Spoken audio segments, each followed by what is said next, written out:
Chez Arteris, on est particulièrement vigilant sur la variété des matières premières que l'on propose à nos animaux, dans la mesure où on veut sécuriser la qualité de ces matières premières et de l'aliment qui est constitué. Le sorgho pèse sur le marché monogastrique environ 3000 tonnes de matières premières sur les 17-18 000 tonnes d'aliments complets qui sont réalisés.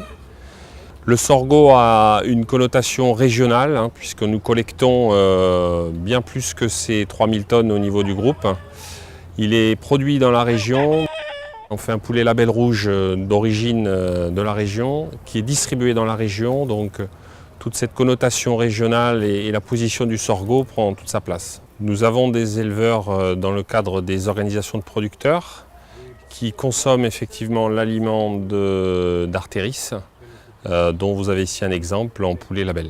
Une formule d'un aliment du bétail reprend les besoins nutritionnels des animaux qui sont bien entendu découpés par stade physiologique, face auxquels on met une disponibilité d'une quinzaine de matières premières, céréales, le tourteau, qui apportent pour partie ces valeurs nutritionnelles. Donc chaque mois nous reformulons, on produit une recette qui répond exactement aux besoins des animaux. Le sorgho a un bon niveau protéique.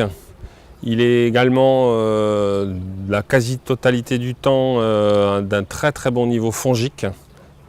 Élément très important aujourd'hui que nous contrôlons sur nos aliments du bétail. Dans les formulations de nos aliments volailles, on a besoin d'une offre en variété de matières premières importante. Il faut savoir que la diversité de sources protéiques améliore la digestibilité sur nos volailles. C'est encore un argument en faveur du sorgho. C'est également un argument en termes d'achat qui nous permet d'être positionnés sur plusieurs matières premières